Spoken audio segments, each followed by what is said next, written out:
Hello guys, welcome to Political Hunter. और आज हम बड़े इंपॉर्टेंट इशू पे बात करेंगे। वो इशू जो मेरे दिल के बड़ा करीब है, क्योंकि आजकल इसराइल और फ़लस्तीन की लड़ाई चल रही है। 2 दिन पहले शुरू हुई थी और इसका शुरू होने का तरीका बहुत अनसिविलाइज्ड था, सॉफ्ट शब्दों में कहने के लिए, और बहुत ही बर्बर, बहुत ही इंग्लिश बोले तो बारबेरिक, बहुत ही इनह्यूमन था। फ़लस्तीन के, क्योंकि सारे लोग फ़लस्तीन बोल रहे हैं तो इसलिए मैं फ़लस्तीन बोल देता हूँ। बट अगर टेक्निकली करेक्ट स्टैंड करना हो, जो ज़्यादातर लोग नहीं कर रहे, तो होगा कि हमास के लड़ाकों ने बॉर्डर क्रॉस कर कर गाज़ा पट्टी से इसराइल पे हमला किया। बड़ा ही जानलेवा, खून खराबे वाला हमला, जिसमें काफ़ी सारे इजरायली सिविलियन मारे गए। और ऐसा नहीं था कि उनको आर्मी से लड़ाई करनी थी और वगैरह वगैरह, गलती से सिविलियन मर गए।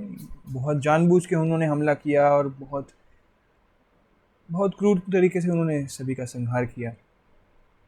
उसे देख के कोई भी इंसान विचलित हो जाएगा, तो उसकी वीडियोस वगैरह तो हम नहीं देखेंगे, कोई टेंशन वाली बात नहीं है। वैसे वो आप कहीं भी कभी भी किसी भी चैनल पे जाके देख सकते हो। मैं किसी और चीज़ पे बात करूँगा।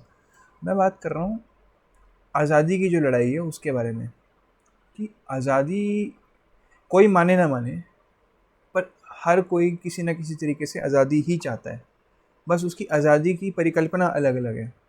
कोई आज़ादी चाहता है हर चीज़ से आज़ादी की, उसे उसे धर्म, अर्थ, हर चीज़ से आज़ादी चाहिए। ठीक है, वो खुद को कुछ कह लेता है, वो खुद को कम्युनिस्ट कह लेता है, सोशलिस्ट कह लेता है, कुछ कह लेता है। किसी को दूसरे धर्म से आज़ादी चाहिए। ठीक है, किसी को दूसरे धर्म के लोग पसंद नहीं है, तो उसे चाहिए कि वो धर्म के लोग रहें ही ना। ठीक है, जिस केस में हम लोग इसराइल और हमास के केस में देख रहे हैं, तो उन्हें चाहिए कि दूसरे धर्म के लोग बचे ही ना। तो वो भी एक तरह से वो है। तो आज़ादी की ही लड़ाई है, कोई माने ना माने, है तो आज़ादी की लड़ाई, बस सबकी परिकल्पना अलग है। तो ऐसा क्यों हो रहा है? मतलब कि हर कोई अपने हिसाब से एक परिकल्पना लेकर चला हुआ है, पर असली में आज़ादी है क्या? ठीक है, तो इसका मतलब मेरे हिसाब से ये उत्तर है, मैंने सोचा तो निकला कि आज़ादी की कोई एक पर्टिकुलर डेफिनेशन नहीं हो सकती। जो आप करना चाहते हो वो करने की कैपेबिलिटी, वो कर पाना ही आज़ादी है। मतलब अगर आप बिल्कुल ही सरल शब्दों में जाएगा, हाँ बहुत टेक्निकल उसमें जाओगे, बहुत डीप में जाओगे, तो कोई बोलेगा कि मतलब इच्छा अपनी होनी चाहिए, ये होना चाहिए, वो होना चाहिए, पर ऐसा कभी भी नहीं होता। कोई भी इंसान जो है वो पूरी तरह से कभी भी अपनी इच्छा पे नहीं होता। कहीं ना कहीं उसके ऊपर कोई ना कोई इन्फ्लुएंस तो हमेशा रहता है, चाहे वो उसके माँ बाप का हो, चाहे उसकी डॉक्ट्रिनेशन जो रिलीजियस बेसिस पे हुई है, चाहे उसका कोई और, मतलब कोई भी रिलेशन हो सकता है उसका किसी भी तरीके से किसी के भी साथ। तो पूरी तरह आज़ाद तो मेरे ख्याल से कोई भी नहीं होता। पर इसका क्या इलाज है?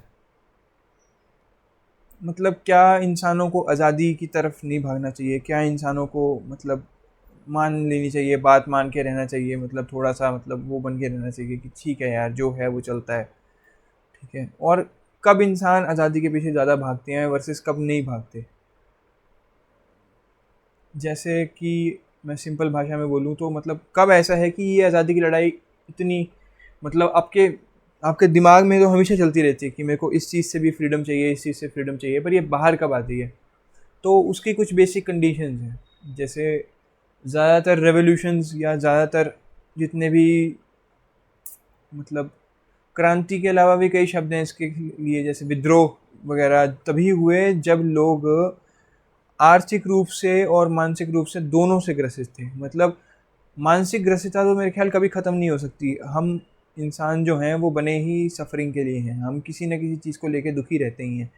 जो अफ्रीका में रहते हैं उनको छोटी छोटी चीज़ों का भी मतलब कमी है, पानी से लेकर खाने से लेकर हर चीज़ की, तो वो उस चीज़ से दुखी हैं।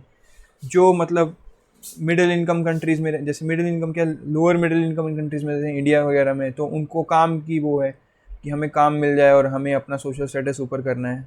जो उससे ऊपर की इनकम की कंट्रीज़ में रहते हैं, वो लोग मतलब या तो इधर उधर मतलब इमिग्रेट कर सकते हैं, जैसे यूरोप की बाकी कंट्रीज़ हैं, यूरोपियन यूनियन की कुछ मेजर को छोड़ के, या फिर वो अपने उससे ठीक है, मतलब नॉर्मल वो स्टेग्नेशन आने लग जाती है। और जो हाई इनकम कंट्रीज़ हैं, जैसे यूएसए हो गया या यूके हो गया या फ्रांस हो गया, ये सब हो गई, जहाँ मतलब फर्स्ट वर्ल्ड कंट्रीज़ हैं, जो मतलब एक तरह से मतलब उनमें सारी फैसिलिटी पूरी सही है। वहाँ पे हम देख रहे हैं कि वोकनेस आ गई है, कि मतलब वो टिल द लास्ट इशू वो एक तरह से रुकना नहीं चाहते।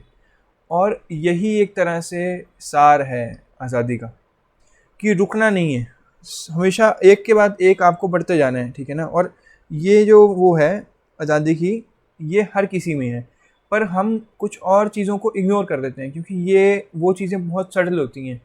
जैसे जो आज़ादी की वो लड़ाइयाँ जिन्होंने सच में हमें आगे पहुँचाया है, वो थी जो टेक्नोलॉजी को विकास करने के लिए लड़ी गई थी।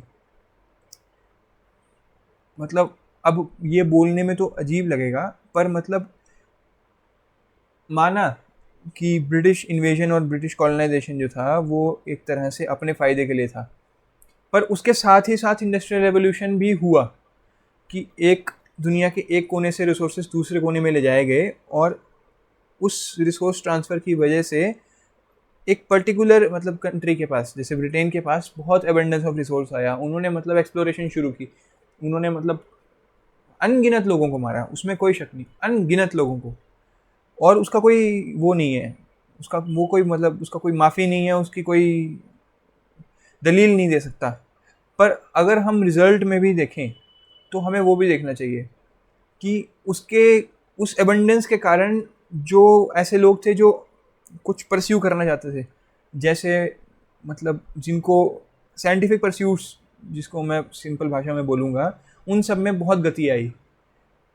पिछले 200 साल में 2021 मतलब 21वीं सदी से पहले के 200-300 साल में जो साइंटिफिक एक्सप्लोरेशन हुई है वो कभी नहीं हुई। अब कोई कितना भी बोल ले कि मतलब ये इसमें हमारी बुक्स में सब दे रखा था वगैरह वगैरह, बट कोई माने ना माने, ऑर्डिनरली अगर मैं उससे पहले का इंडिया का और बाहर का वो बोलूँ, तो जिसको बुरा मानना है मान लो, पर इंडिया एबंडेंट था, उसमें कोई शक नहीं, इंडिया काफ़ी एबंडेंट था। बट उस एबंडेंस की वजह से ही हमें स्टेग्नेशन आ गई थी। चीज़ों को सहन करने की जो शक्ति आजकल हम अपने में देखते हैं ना, और ये जो फिलॉसफियाँ ये गुरु वगैरह झाड़ते रहते हैं कि पैसे पैसे से क्या होता है, पैसे की ज़रूरत ही नहीं है, ये फिलॉसफियाँ आपकी नहीं है, ये फिलॉसफियाँ उस टाइम की हैं, कि मतलब इतना पैसा है और लक्ष्मी ही हर फसाद की जड़ है। जब लक्ष्मी जाती है तो तब पता चलता है, जब सस्टेनेंस भी मुश्किल हो जाती है ना अपने लिए, जब बेसिक लाइवलीहुड भी सस्टेन करना मुश्किल हो जाता है, तब ये फिलॉसफी काम नहीं आती, ठीक है। तो इंडिया वगैरह का जो सब कॉन्टिनेंट था वो एग्रीकल्चरल ट्रेड की वजह से काफ़ी रिच था, और इसी के कारण हम लोग अंदर ही अंदर सिमट के रह गए। जैसे वो डॉक्ट्रिन्स थी कि हमें बाहर नहीं जाना, और हमें कभी भी मतलब अपना अपना घर अच्छा है भाई, अपने घर में सही रहना है, ठीक है ना। तो हमारे अंदर जो आज़ादी की वो स्पिरिट थी वो ख़त्म हो गई, इसलिए 1000 साल तक हमारे ऊपर इन्वेजन होते रहे, पर हमने किसी के ऊपर इन्वेजन नहीं किया। मैं इन्वेजन को जस्टिफाई नहीं कर रहा हूँ, पर मैं एक्सप्लोरेशन को ज़रूर जोर दे रहा हूँ कि एक्सप्लोरेशन करनी बहुत ज़रूरी है। हमने एक्सप्लोर करना छोड़ दिया, हमने सोचा भाई हमारे पास जितना है वो सब सही है, और वही मेरे ख्याल से हमारी एक तरह से सिविलाइजेशन का सबसे बुरा ट्रेड मेरे को लगता है, बाकी और कई चीज़ों के अलावा जो किसी और दिन बात करेंगे।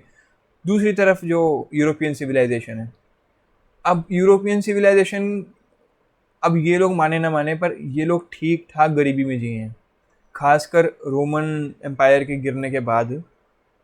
मतलब इनके यहाँ बेसिक जो मतलब वर्कर्स वगैरह का जो लिविंग स्टैंडर्ड था वो बहुत बेकार था। फ्यूडल लॉर्ड्स होंगे बहुत अमीर वगैरह, पर ये लोग वैसे ज़्यादा एग्रीकल्चर इकोनॉमी है नहीं, और पहले इतना ज़्यादा इंटेलेक्चुअल ट्रेड था नहीं जितना अब है। पहले मेन ट्रेड जो था वो एग्रीकल्चरल आइटम्स का था, या फिर वेपन्स का था, या फिर इस तरह से चीज़ का, वो भी इतना मेजर नहीं था। मेन सबसे ज़्यादा एग्रीकल्चरल कमोडिटीज़ का था, कॉटन, फिर स्पाइसेस, इन सब चीज़ों का, जिसके चक्कर में ये लोग यहाँ आए भी थे। तो वो सब तो इनके पास थे ही नहीं, मतलब इनके पास बेसिक सस्टेनेंस भी नहीं था ढंग से, ठीक है। और एपिडेमिक्स वगैरह काफ़ी आते रहते थे। जो जो इनका यहाँ का जो वो था, जैसे हमारे यहाँ पे आयुर्वेद है, इनके यहाँ पे भी मतलब काफ़ी इंडिजिनस सिस्टम्स थे मेडिसिन के। पर थैंक्स टू क्रिश्चियनिटी, जिन्होंने मतलब ठीक ठाक विच हंट हुआ है यूरोप में, जो मतलब नॉर्मल वैद थे या फिर शमन थे या फिर इस तरह के जो भी थे हीलर वगैरह थे, उनका ठीक ठाक विच हंट हुआ। अब मैं बेसिक खुद तो मैं नास्तिक हूँ, पर जब तक मैं देख नहीं लेता उसको मैं सच नहीं मानता, पर हाँ झूठ भी नहीं मानता। बात वो है कि मतलब मैंने जीसस क्राइस्ट नहीं देखा तो मेरे को क्या पता मतलब भाई सही है कि नहीं है, हो सकता है सही हो सकता है ना हो, पर इन्होंने जो किया वो तो गलत था, ठीक है ना। कि मतलब क्योंकि कई तो इन्होंने शमन ठीक मारे और कई तो इन्होंने ऐसे फेल दी, मतलब क्या वो है। ठीक है, तो 1000 साल तक तो ये भी मतलब ऐसे ही रहेगी, कम से कम 1400 तक के आसपास की, मतलब पड़े रहे आपस में, अपने आप ही अंदर अंदर इम्प्लोजन चला हुआ था इन लोग का, मतलब जो भी इनके पास था रेनेसांस तक। अभी ये लोग जितना मर्जी ठुकरी मार लें कि हमारे भाई जूडियो क्रिश्चियन वैल्यूज़ हैं वगैरह वगैरह, बट रेनेसांस से पहले इन्होंने जो हाल किया था यूरोप का, मतलब कोई उसका मतलब मुकाबला नहीं है, बुरा हाल कर रखा था इन्होंने। आपस में लड़ते रहते थे हर वक्त, ठीक है ना, और रिलीजियस फाइट्स होती थी सारी, कोई मतलब डेवलपमेंट वगैरह की कोई बात नहीं होती थी। और इनके जो ये जो आप फुकरी मार रहे हैं ना थिंकर्स वगैरह की, वो थिंकर्स पहले थे रोमन एम्पायर के टाइम पे और रोमन एम्पायर से पहले। ठीक है ना, क्रिश्चियनिटी के बाद तो बेड़ा गर्क हो गया यूरोप का, कम से कम 1000 साल तक। उसके बाद वही बात है कि काफ़ी रिफॉर्म्स आए और धीरे धीरे धीरे करते करते अब आप देख रहे हो कि ऑलमोस्ट इनकी दिनचर्या जो है वो क्रिश्चियनिटी वाली रही नहीं है। ठीक है, मतलब ज़्यादा से ज़्यादा इनको आप मॉडर्न लिबरल क्रिश्चियंस बोल सकते हो, इस क्रिश्चियन तो नहीं है भाई, क्रिश्चियन तो नहीं है, क्लासिकल क्रिश्चियन ये नहीं रहे। ठीक है, जोना ऑफ आर्क के बारे में सुना ही होगा, कैसे एक लड़की जो लड़ी थी उसको इन्होंने, तो छोड़ो ये कवर हो गया। ठीक है, तो ये भी ऐसे था, तो मतलब एक स्टेग्नेशन थी। उसी तरह जब हम इन दोनों को देखते हैं तो इनमें एक स्टेग्नेशन थी, और ये लोग मतलब इनका वही रहा, हालत उतनी अच्छी नहीं रही। उस टाइम पर मतलब 700-800 से, मतलब उस टाइम पे, मतलब उस 1000 साल 1500 साल की बात कर रहा हूँ, पर उसमें से भी एक 700 से लेकर जो 1400 के आसपास का तक का पीरियड था, 1400 1500 1600 तक के आसपास का पीरियड, इसमें सिर्फ एक कम्युनिटी थी जिन्होंने बहुत एक्सप्लोर किया, वो थी मिडिल ईस्टर्न कम्युनिटी या मुस्लिम कम्युनिटी। आजकल आज ज़्यादातर मुस्लिम है तो इसलिए आप मुस्लिम कम्युनिटी बोल लो, बट मतलब मिडिल ईस्ट को मैं मानूंगा कि ईरान, इराक, सऊदी अरेबिया वगैरह वगैरह, यहाँ के लोग जो थे, तुर्की के लोग जो थे, इन लोगों ने काफ़ी एक्सप्लोर किया और यही लोग प्रॉस्पर हुए, यही लोग प्रॉस्पर हुए। ठीक है ना, क्योंकि अब ये लोग जितना भी बोले, उस टाइम पे ये लोग इतना, मतलब इनमें डॉक्ट्रिनेशन थी, रिलीजियस डॉक्ट्रिनेशन थी, बट ये लोग इतना भी ज़्यादा वो नहीं थे, मतलब कि ऐसे नहीं थे जैसे घोड़े के आगे सैडल लगा होता है ना, कि सैडल सर क्या बोलते हैं उसको, आंखों को ढकने वाला, कि एक ही साइड देखे जा रहे हैं करके। ठीक है, वो नहीं था इनमें। ये लोग मतलब साम दाम दंड भेद लगा के जीतते थे और ऐश करते थे और चीज़ों को घेर रहे थे। पर धीरे धीरे धीरे धीरे धीरे धीरे जैसे मतलब 4-5 जनरेशन बीती कन्वर्टेड लोगों की, मतलब ये लोग कन्वर्ट तो करते थे, मतलब ऐसा ही है कि 700 में जो रिलीजन शुरू हुआ, दुनिया का सेकंड सबसे बड़ा रिलीजन है, तो वो ऐसे तो बना नहीं है, मतलब चने चबा के बना, तो तलवार की नोक पे है, उसमें कोई शक नहीं। चलो मेरे को क्या है, गलत सही जो भी है कोई फ़र्क नहीं पड़ता मुझे वैसे भी। पर उसके बाद क्या हुआ, उसके बाद जैसे जब औरंगज़ेब आता है, तो औरंगज़ेब के हारने का एक बहुत बड़ा कारण बताया जाता है कि वो बंदा बहुत कट्टर था, बहुत कट्टर था। उसने मतलब क्या होता है कि आप कट्टरता को पॉलिटिक्स में नहीं लाते, आप कट्टरता को थियोलॉजी में लाते हो और थियोलॉजी को पॉलिटिक्स के साथ चलाते हो। उसने पॉलिटिक्स को थियोलॉजी के साथ चलाना शुरू कर दिया कि थियोलॉजी बन गई प्राइमरी और पॉलिटिक्स बन गई सेकेंडरी, और वॉरक्राफ्ट बन गया सेकेंडरी। मतलब हर चीज़ में ब्रूट फोर्स के चक्कर, मतलब उसमें क्या है कि जिस सोसाइटी में वो था, वो सोसाइटी रिएक्टिव नहीं है उतनी।